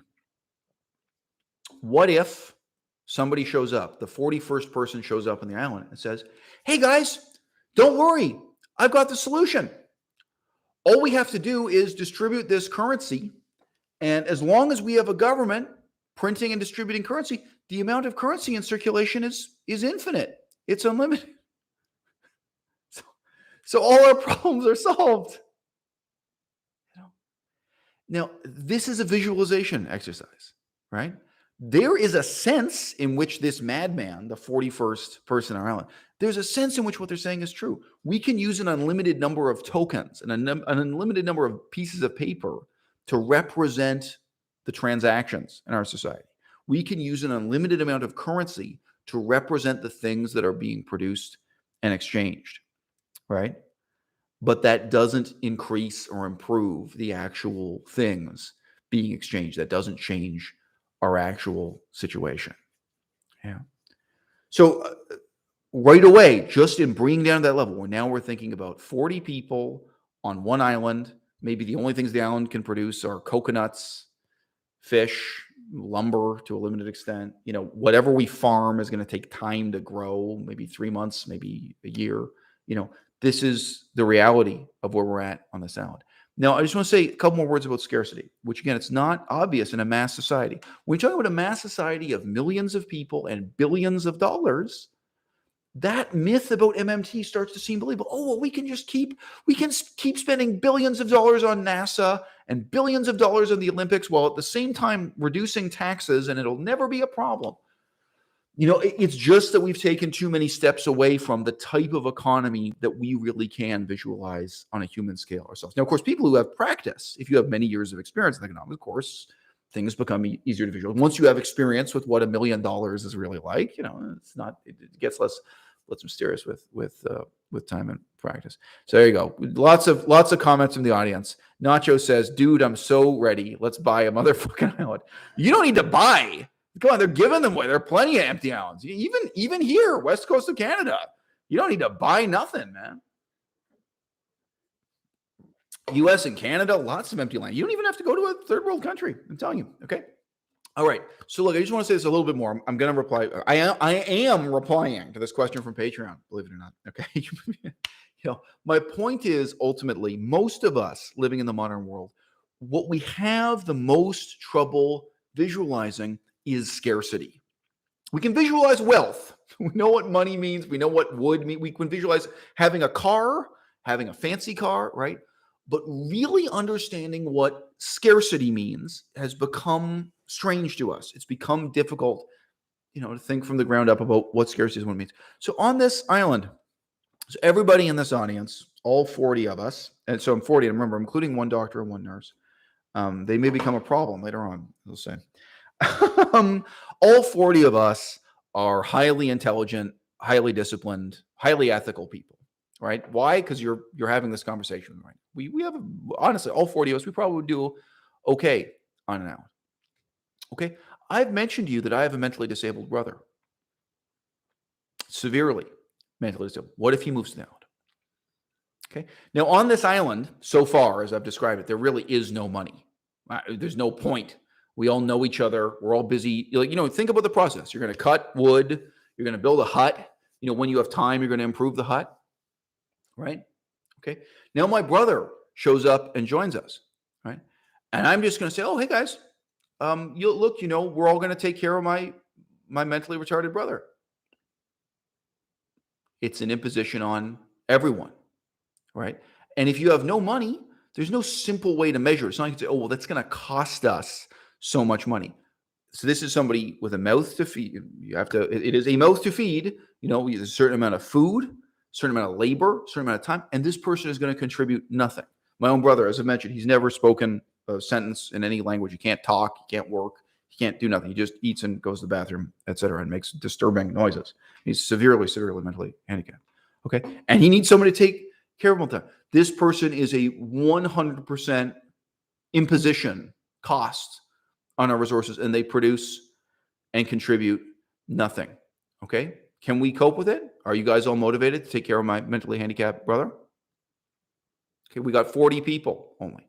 Okay, what happens if one of you has a kid? So somebody, Frida and Nacho get pregnant. Okay, you could have a mentally disabled kid. Are we capable of taking care of and raising for the next 20 years or something? Mentally disabled kids, someone who has a mouth to feed. And again, at this point, there's no money. There's no way to measure it. In a mass society, when you have a society with millions and billions of people, right, it becomes so easy to write these things off. It becomes so easy. Where's my mentally disabled brother right now? He's being taken care of by the government of Canada.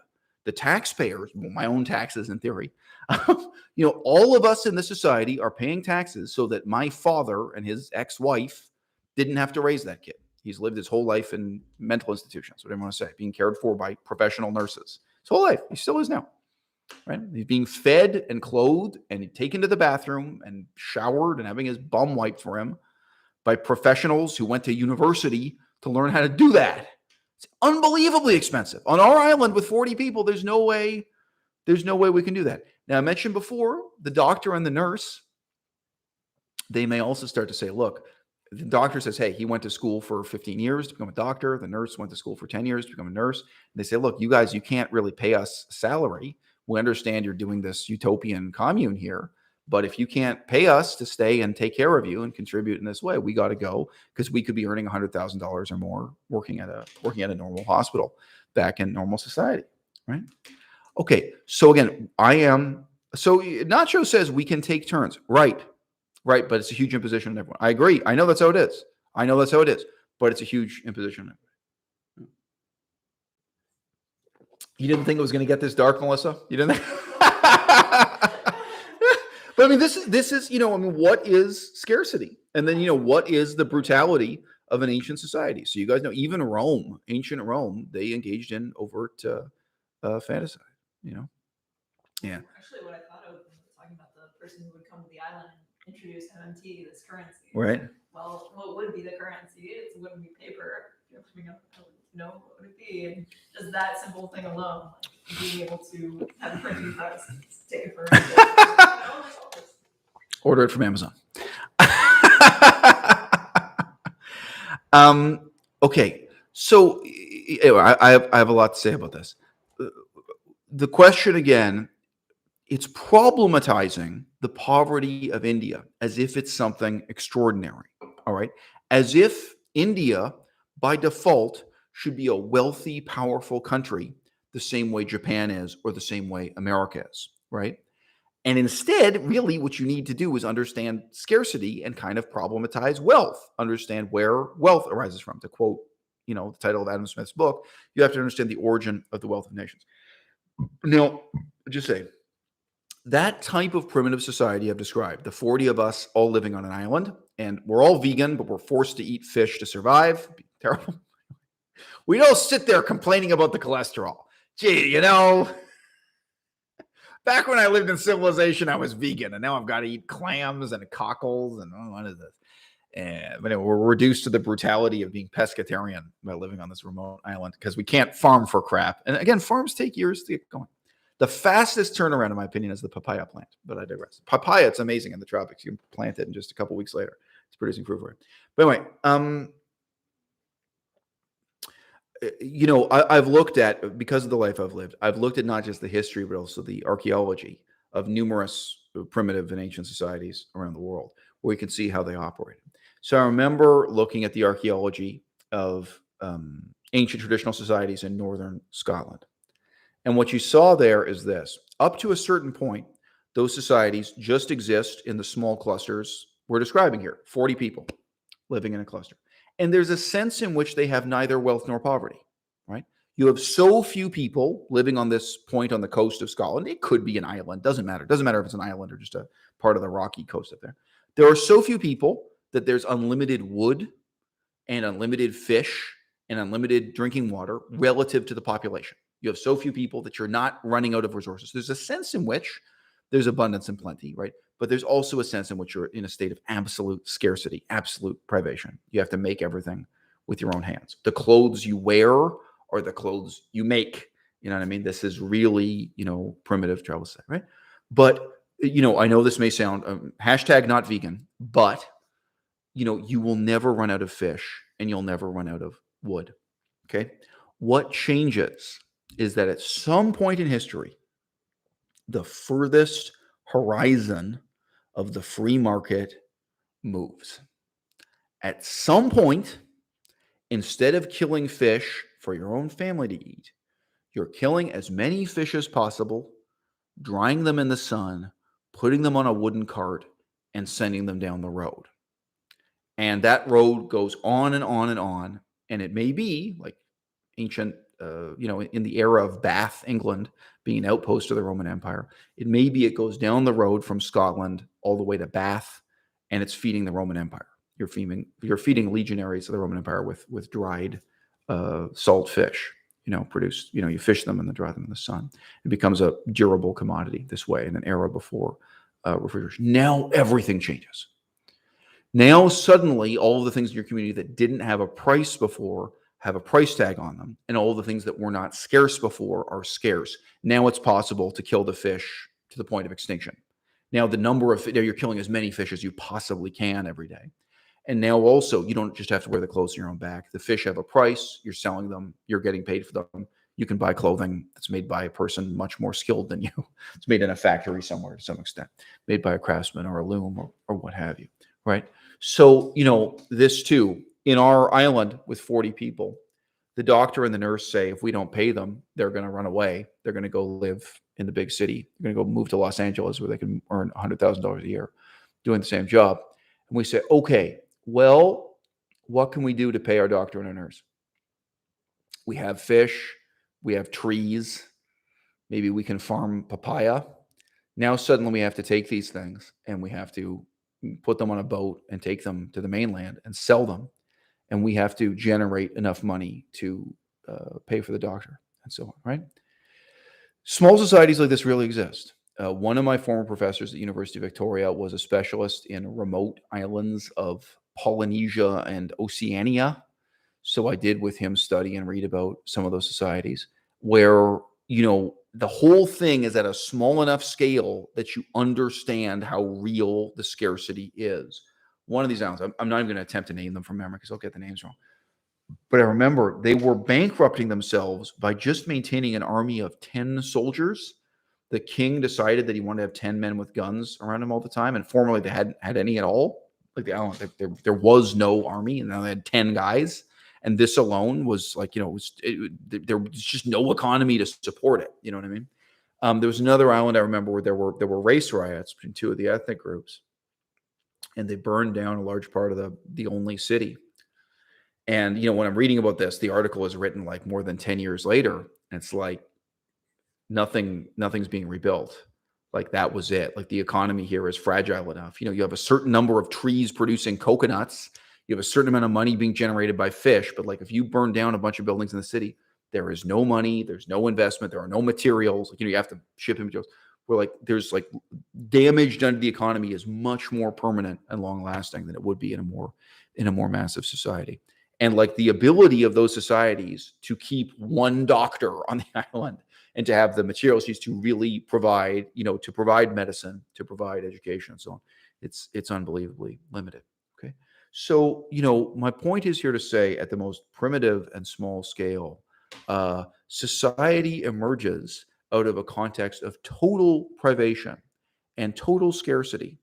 And to some extent in that situation, the distinction between wealth and poverty doesn't exist, right? But if someone has a mentally disabled child, they're incapable of taking care of it. Right? Like this is part of the tragedy of the ancient world. Infanticide is talked about even in the ancient Buddhist texts where people are opposed to, there's bad karma from killing anything, even killing a mosquito, and people have to kill their own children and it's horrifying and it's terrifying.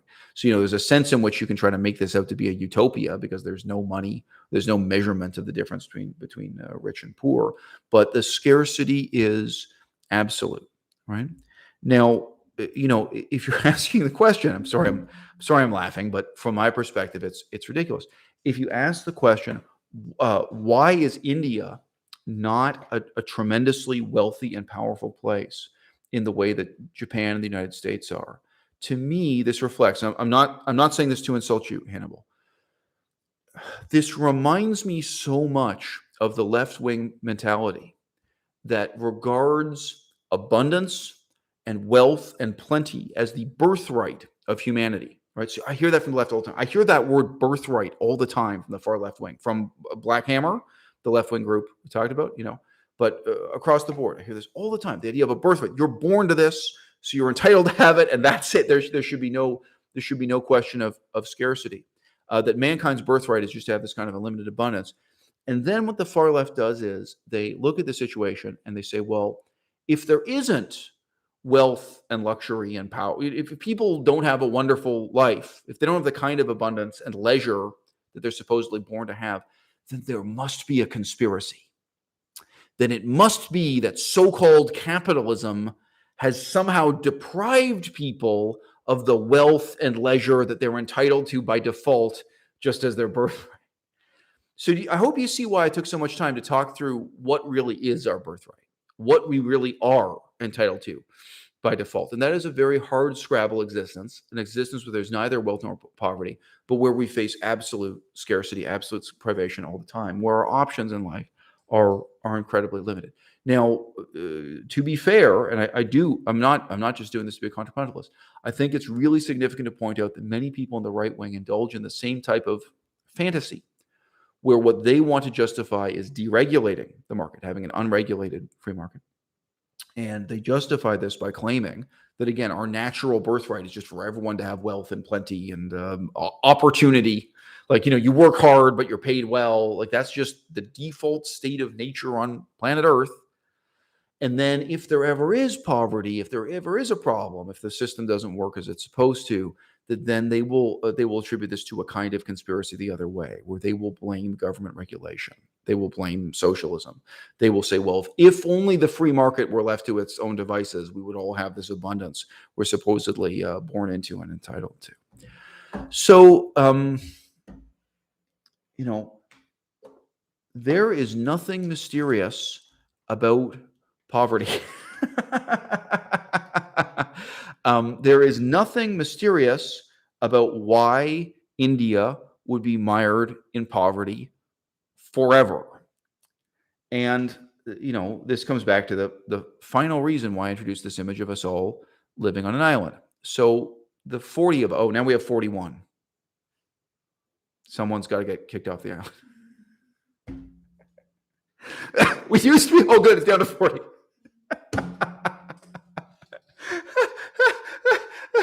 All right. Sorry. So I was going to say the 40 of us, the 40 people in this audience. Let's say we go to the island and let's say we make progress from pescatarian to veganism. So at first we have to kill all these fish to survive, but we work hard. We start planting crops. We're tilling the soil. We're planting fruit and cutting up green vegetables. We plant rice. I don't know. Yeah, rice. There you go. We become rice farmers. And after a few years, the economy is rolling and we have enough. We have enough to survive. We have enough wood. We have enough rainwater that we're gathering. I'm presuming this island does not have any kind of spring producing potable water, right? So we're just gathering rainwater. Very limited water resources, very limited wood, very limited food. Okay. What happens if the population doubles?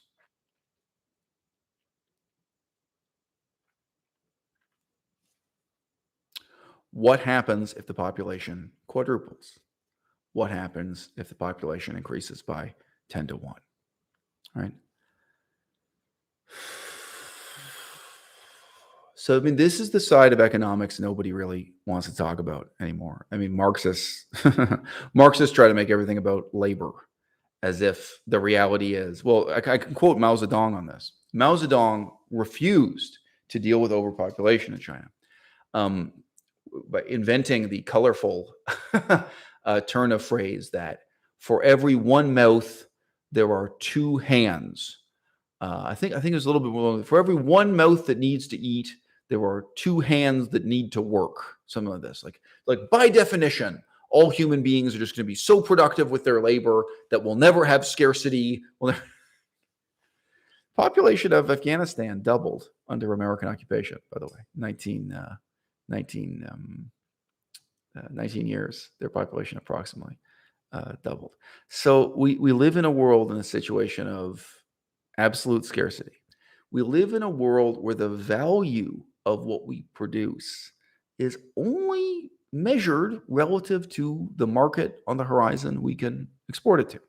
So I'll give an example. I mean, this one would take some research for you guys to relate to. I'm not saying this to insult you, but it's hard for people to imagine this. The first phase of the expansion of the Japanese empire is all about sugar. It's all about planting sugar and growing sugar and selling sugar, right? Every single one of those sugar fields is now shut down.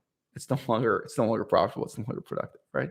Now, times change. The world has changed to an unbelievable extent. What did Japan do as soon as they conquered Taiwan? I should put conquered in quotation marks. It wasn't really a conquest, but whatever.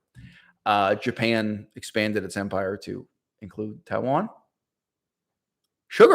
Sugarcane. That was the big crop. That was the most important economic priority. They built new railroads in order to access the sugar crops.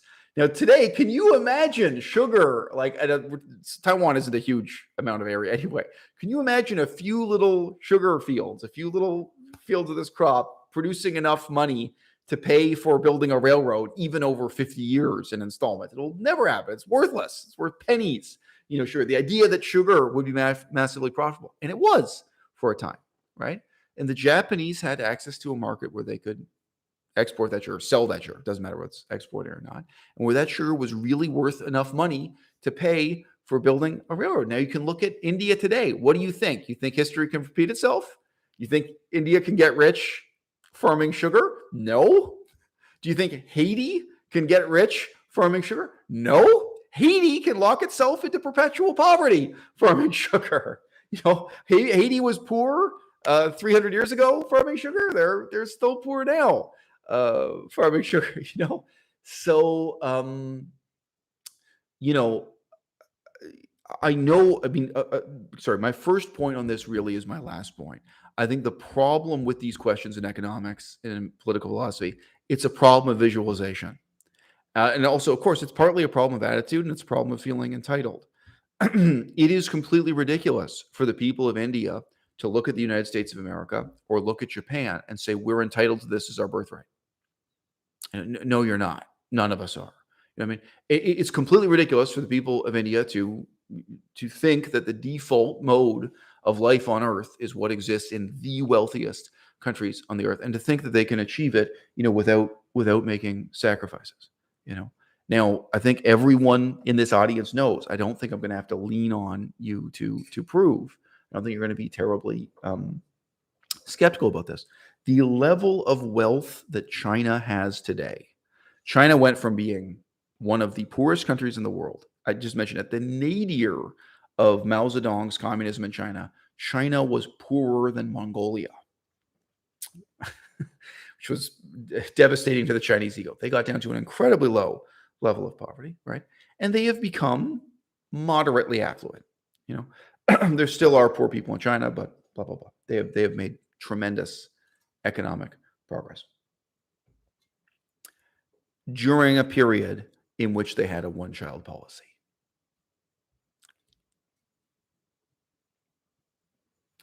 Do you think that's unrelated?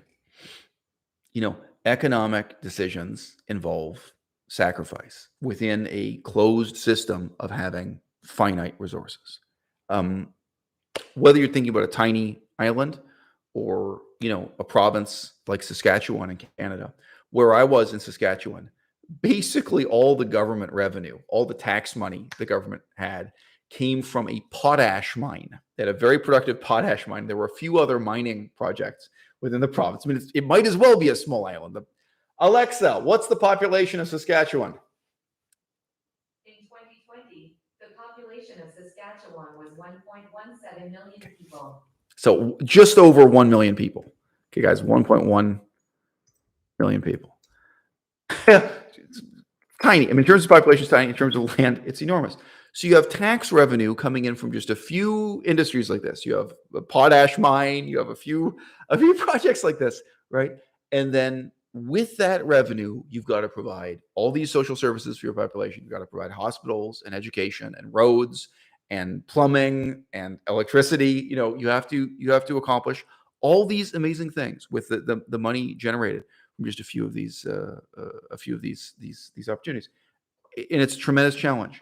Now, when I talk about making sacrifice, that you're going to do some things and not others, I don't just mean population. That's the old theory called Malthusianism of putting all the emphasis on population. You know what? You have to make tough choices, whether you think of the tiny island society, a medium-sized society like Saskatchewan, or China. Okay, so Saskatchewan has a certain amount of money being generated. Yeah, okay, there's a little bit from farming. Farming's not worth. Potash mining, a few mines. In terms of industries, we had an oil refinery. We didn't have oil, but we had an oil refinery. So there's a little bit of money generated from that. A few little projects in there. Okay. Used to have uranium mines, right? In the north. I think they're all close. Still a little bit of uranium money. You want to go to the Olympics this year, guys? Out of that money, I mean, again, how many people are you going to have? Do you want the population to double? Do you want the population to stay the same? Do you want the population to stay half? If you have only so many resources and where you acknowledge the extent to which your costs and your tax revenue ultimately do rest on resources, okay, so do you want to go to the Olympics this year? How many men do you want to have in space? How many people should be on the International Space Station? How many space shuttles do you want to put into space, right? These are real questions with real consequences. Of the resources we have in our economy and in our ecology, again, this is very easy to visualize on the small island, maybe harder with Saskatchewan, maybe harder with China. How much of our time and money and land and water is going to go into cows? You guys already know I'm vegan, but it really is. There's a finite amount of resources in the system, and you're choosing to put it into cows. It's a finite amount of resources in the system. You're choosing to put it into dogs too. Whether you're talking about dogs or sheep or cows, some of the most significant decisions governments can make is what we're not going to do. There was a visionary decision made by the government of Singapore. Singapore is a small island, much bigger population than Saskatchewan. Alexa, what's the population of Singapore? In 2020, the population of Singapore was 5.76 million people. 5.76 million.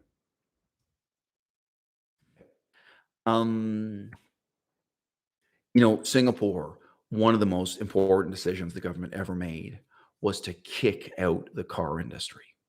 They decided they were not going to manufacture vehicles anymore. So, around the world, all kinds of governments were courting and pursuing, vehicle manufacturing.